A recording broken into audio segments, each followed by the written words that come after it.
আপনার ব্যবসার টাকা ঠিকমতো রোলিং হচ্ছে তো? যদি ক্যাশ ফ্লো বা বাজেটিং ভুল হয় তাহলে আপনার লাভজনক ব্যবসাও মুহূর্তের মধ্যে ডুবে যেতে পারে। আপনার ব্যবসার টাকা কোথায় যাচ্ছে, কিভাবে নিশ্চিত করবেন যে মাসের শেষে বা মাল কেনার সময়ে আপনার হাতে পর্যাপ্ত ক্যাশ থাকবে? আজকের এই ভিডিওতে আমি আপনাদের দেখাবো কিভাবে ক্যাশ ফ্লো ম্যানেজ করবেন এবং কিভাবে বাজেটিং করে ব্যবসার সফলতাকে নিশ্চিত করবেন। বিশেষত লুকব্যাক সিস্টেম নিয়ে আলোচনা করব, যা আপনাকে ব্যবসার জন্য কিছু বাস্তবিক সিদ্ধান্ত নিতে সাহায্য করবে। নমস্কার বন্ধুরা, আপনারা দেখছেন বিজনেস এডু, নতুন ব্যবসা শেখার চ্যানেল। আজকের আলোচনা নতুন ব্যবসার ফাইন্যান্সিয়াল ম্যানেজমেন্ট ও তার পরিকল্পনা। তাহলে শুরুতেই দেখি ক্যাশ ফ্লো কি এবং কেন গুরুত্বপূর্ণ। নগদ প্রবাহ বা ক্যাশ ফ্লো হলো একটি ব্যবসার নির্দিষ্ট সময়ের মধ্যে কত টাকা প্রবেশ বা আয় হচ্ছে এবং কত টাকা বেরিয়ে যাচ্ছে বা ব্যয় হচ্ছে তার একটি পরিমাপ। এটি মূলত ব্যবসার আর্থিক স্বাস্থ্যের একটি গুরুত্বপূর্ণ সূচক। এটি তিন প্রকারের হয়: operating cash flow, investing cash flow ও financing cash flow. Operating cash flow হলো পণ্য বিক্রি বা পরিষেবা দেওয়া থেকে যা আসে। ইনভেস্টিং ক্যাশ ফ্লো হলো আপনি যেখানে ইনভেস্ট করছেন, সেটা শেয়ার, মিউচুয়াল ফান্ড বা এলআইসি বা ফিক্সড ডিপোজিট, সেখান থেকে আসা অর্থ। আর ফাইন্যান্সিং ক্যাশ ফ্লো হলো ব্যাংক বা কোনো ফাইন্যান্সিয়াল সংস্থা থেকে ঋণ নেওয়া বা শেয়ার ইস্যু করে আনা টাকা। একটি স্বাস্থ্যকর নগদ প্রবাহ নিশ্চিত করতে ব্যবসায়ীদের আয়ের চেয়ে ব্যয় কম রাখতে হয় এবং নগদ মজুদের যথাযথ পরিকল্পনা করতে হয়। যদি ক্যাশ ফ্লো ঠিকমতো ম্যানেজ না করেন তাহলে ভালো লাভ থাকলেও আপনার কাছে পর্যাপ্ত টাকা থাকবে না। তাই বাজেটিং কেন গুরুত্বপূর্ণ? বাজেটিং ছাড়া ব্যবসা চালানো মানে চোখ বেঁধে গাড়ি চালানো, অন্ধকারে ঢিল ছোড়া। আপনাকে জানতে হবে কোথায় খরচ বেশি হচ্ছে, কোথায় খরচ কমানো যায় এবং ভবিষ্যতের ব্যবসা চালানোর জন্য কিভাবে বাজেটিংয়ের প্রস্তুতি নিতে হবে। বাজেটিং হলো একটি ব্যবসার জন্য ভবিষ্যৎ আয় ও ব্যয়ের পরিকল্পনা তৈরি করার একটি প্রক্রিয়া। এটি ব্যবসার আর্থিক স্থিতিশীলতা ও সফলতা নিশ্চিত করতে গুরুত্বপূর্ণ ভূমিকা পালন করে। বাজেটিংয়ের কিছু গুরুত্ব: 1. অর্থনৈতিক পরিকল্পনা ও নিয়ন্ত্রণ। বাজেট একটি নির্দিষ্ট সময়ের জন্য আয়ের ও ব্যয়ের পূর্বাভাস দেয়, যা ব্যবসাকে অর্থনৈতিকভাবে সুসংগঠিত রাখতে সাহায্য করে। এটি অপ্রয়োজনীয় খরচ কমাতে এবং মূল খাতগুলোতে বিনিয়োগ বাড়াতেও সহায়তা করে। লাভজনক বৃদ্ধি। সঠিক বাজেটিং ব্যবসাকে লাভজনক পথে পরিচালনা করতে সাহায্য করে। এটি আয় ও ব্যয়ের মধ্যে ভারসাম্য বজায় রাখে, যাতে ব্যবসার মুনাফা বাড়ে। নগদ প্রবাহ ব্যবস্থাপনা। একটি কার্যকর বাজেট ব্যবসার নগদ প্রবাহ বা ক্যাশ ফ্লোকে নিয়ন্ত্রণে রাখতে সহায়তা করে। এটি নিশ্চিত করে যে ব্যবসার হাতে প্রয়োজনীয় পরিমাণ অর্থ আছে, যাতে সময় মতো খরচ ও বিনিয়োগ করা যায়। সিদ্ধান্ত গ্রহণে সহায়তা। বাজেটিং ব্যবসাকে সঠিক সিদ্ধান্ত নিতে সাহায্য করে। এটি ব্যয়, বিনিয়োগ, উৎপাদন এবং বিক্রয় পরিকল্পনার ক্ষেত্রে দিক নির্দেশনা দেয়। ঝুঁকি হ্রাস। সঠিক বাজেটিং ব্যবসার ঝুঁকি কমাতে সাহায্য করে। এটি অপ্রত্যাশিত ব্যয়ের জন্য প্রস্তুতি নেওয়ার সুযোগ দেয় এবং ব্যবসার স্থিতিশীলতা নিশ্চিত করে। ব্যবসার বৃদ্ধি ও সম্প্রসারণ। বাজেট ব্যবসাকে দীর্ঘমেয়াদী লক্ষ্যের দিকে এগিয়ে নিয়ে যায়। এটি নতুন বিনিয়োগ, সম্প্রসারণ পরিকল্পনা এবং নতুন বাজার ধরার জন্য কার্যকরী ভূমিকা পালন করে। সুতরাং এটি সফল ব্যবসা পরিচালনার জন্য বাজেটিং অপরিহার্য। এটি ব্যবসার আর্থিক নিয়ন্ত্রণ, স্থায়িত্ব, ভবিষ্যৎ এবং উন্নয়নের জন্য অত্যন্ত গুরুত্বপূর্ণ। আপনার যদি অনেক কটা প্রোডাক্ট একসাথে উৎপাদন হয়, যেমন চানাচুরের ক্ষেত্রে, কসমেটিক্সের ক্ষেত্রে, সেক্ষেত্রে কোন প্রোডাক্টের লাভ বেশি আর কোন প্রোডাক্টের ডিমান্ড বেশি এটা বুঝতে পারবেন। আর সেই মতো করে সেল স্ট্র্যাটেজি বা মার্কেটিং স্ট্র্যাটেজি এটাও আপনি ঠিক করতে পারবেন।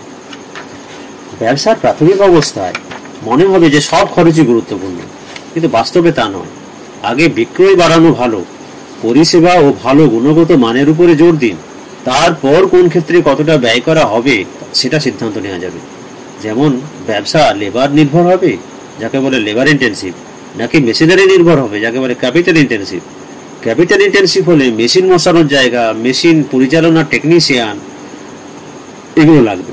ক্যাপিটাল ইন্টেন্সিভ হলে প্রোডাকশন বাড়বে, সেটা কি সার্ভিস বা কি ম্যানুফ্যাকচারিংয়ে।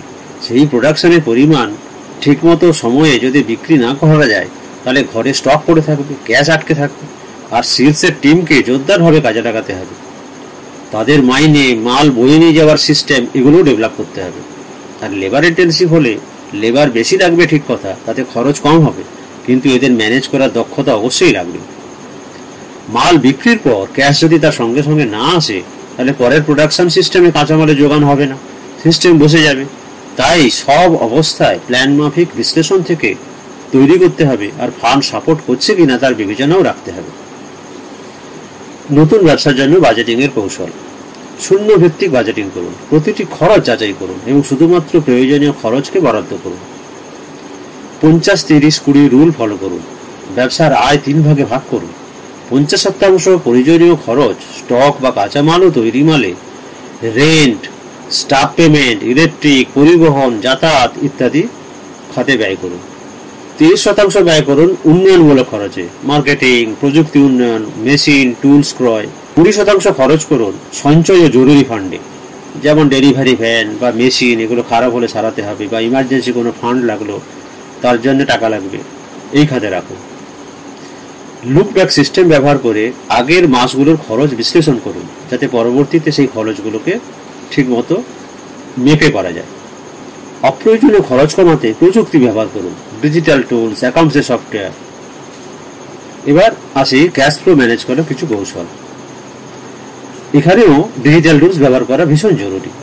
ট্যালি, বুকস এইসব সফটওয়্যার দিয়ে দৈনিক ক্যাশ ফ্লোকে ট্র্যাক করা যায়।